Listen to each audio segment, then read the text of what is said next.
Vous êtes bien sur Europe 1. Les enfants d'Europe 1. Et ce matin, on fait un bond dans le passé, direction le 18 septembre 1981. Ah là, c'est un temps fort de la vie parlementaire de la Ve République. Ce jour-là, lors d'Autriche, l'Assemblée nationale vote l'abolition de la peine de mort. Oui, à l'Assemblée nationale, les 3/4 des députés votent pour l'abolition de la peine de mort, après un discours resté célèbre du ministre de la Justice de l'époque, Robert Badinter. Cette justice d'élimination, cette justice d'angoisse et de mort, décidée avec sa marge de hasard, nous la refusons parce qu'elle est pour nous l'anti-justice. Quelques mois plus tôt, pendant la campagne présidentielle de 1981, c'est lui, Robert Badinter, qui va convaincre le candidat François Mitterrand de mettre l'abolition de la peine de mort dans son programme. Les sondages montrent pourtant que dans l'opinion publique, 6 Français sur 10 sont pour le maintien de la peine de mort. Et à l'Assemblée aussi, les débats sont houleux. L'avocat Henri-René Garot veut que la peine de mort reste possible. Elle est une garantie non seulement pour les victimes qu'elle sécurise, ce qui est quand même important puisqu'on parle de la peur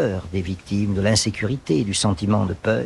Mais je crois également qu'elle est dissuasive. Badinter est pressé, sûr de ce qu'il veut faire et persuadé que Mitterrand doit prendre cette décision dans les 100 premiers jours de son mandat, quand l'état de grâce est encore là. Mais Badinter porte ce combat, lui, depuis longtemps. 1972, il défend en tant qu'avocat Roger Bontemps, un homme qui va être condamné pour complicité de meurtre à la peine de mort. En 72, justement, Badinter répondait à une auditrice sur Europe 1. Je voudrais lui demander s'il ne trouve pas choquant que le fait que dans notre société, le sort des coupables, des escrocs, des criminels, mobilise exclusivement la sensibilité de la presse et du pouvoir.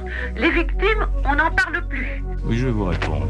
S'il n'y a pas de peine de mort, on a en effet des condamnés à des peines criminelles à perpétuité et on se préoccupe de savoir ce qu'ils deviennent et on se préoccupe de savoir qu'on les garde ou que, enfin, on arrive à les réinsérer dans le corps social. Au début des années 80, Badinter ne sera pas un ministre populaire, car il passe pour le ministre des criminels. Il disait alors qu'il faudrait une génération à la France pour accepter l'abolition de la peine de mort. Merci Lord d'Autriche. Il est l'heure de jouer avec les enfants d'Europe 1.